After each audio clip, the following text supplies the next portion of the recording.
ইরানের যুদ্ধের দামামা কিছুটা থামলেও এবার উত্তপ্ত হয়ে উঠেছে ইয়েমেন। আর এই উত্তেজনার মূল হোতা ইরান সমর্থিত ইয়েমেনের সশস্ত্র বিদ্রোহী গোষ্ঠী হুথিরা। ইয়েমেনের আন্তর্জাতিকভাবে স্বীকৃত সরকার থেকে শুরু করে সৌদি আরব, লোহিত সাগর, বাবেল মানদেব প্রণালী কোনো কিছুই যেন বাদ যাচ্ছে না হুথি গোষ্ঠীদের আক্রমণ থেকে। তবে কি ইরানের পক্ষে এবার চরম প্রতিশোধ নিচ্ছে হুথিরা? বছরের পর বছর ধরে পশ্চিমা নিষেধাজ্ঞা আর চাপ মোকাবিলার কৌশল হিসেবে ইরান ধীরে ধীরে পুরো মধ্যপ্রাচ্য জুড়ে গড়ে তোলে বিভিন্ন প্রক্সি নেটওয়ার্ক। এই প্রক্সি নেটওয়ার্কগুলোই ইরানের জন্য হয়ে ওঠে বিদেশি শক্তির আগ্রাসন মোকাবিলার অন্যতম বড় রক্ষাকবচ। লেবাননের হিজবুল্লাহ, ইয়েমেনের হুথি বিদ্রোহী গোষ্ঠী আর ইরাক সিরিয়ার দুর্ধর্ষ মিলিশিয়া বাহিনীর প্রতিরোধ ক্ষমতা সাম্প্রতিক যুদ্ধকালীন সময়ে স্বচক্ষে দেখেছে পুরো বিশ্ব।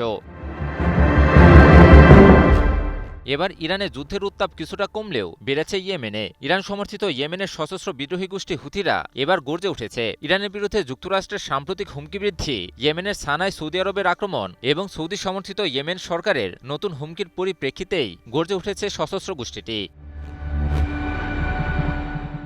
প্রথমে সৌদি আরবের সবচেয়ে বড় তেল শোধনাগারে ভয়াবহ ড্রোন হামলা চালিয়ে বিশ্বকে অবাক করে দেয় সশস্ত্র বিদ্রোহী গোষ্ঠী হুথিরা। এরপর লোহিত সাগর ও বাবেল মানদেব প্রণালী দিয়ে সৌদি আরবের জাহাজ চলাচলে কঠোর অবরোধের ঘোষণা দেয় বিদ্রোহী গোষ্ঠীটি। হুথিদের হুমকিকে বেশ গুরুত্বের সাথেই নেয় সৌদি আরব।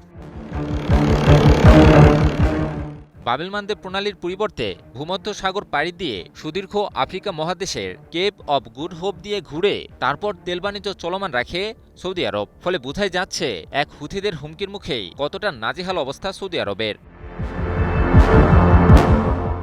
জানা যায় সৌদি আরবের সাথে মিলে হুথিদের বিরুদ্ধে বড় ধরনের সামরিক অভিযানের পরিকল্পনা করছিল ইয়েমেন সরকার। আর এই পরিকল্পনার কথা টের পেয়েই সম্প্রতি ইয়েমেনের সেনাবাহিনীর বিরুদ্ধে ভয়াবহ হামলা পরিচালনা করে হুথি গোষ্ঠী। হুথিদের ওই হামলায় অন্তত ৩০ জন ইয়েমেনি সেনা নিহত এবং আরও প্রায় অর্ধশতাধিক আহত হওয়ার খবর পাওয়া যায়।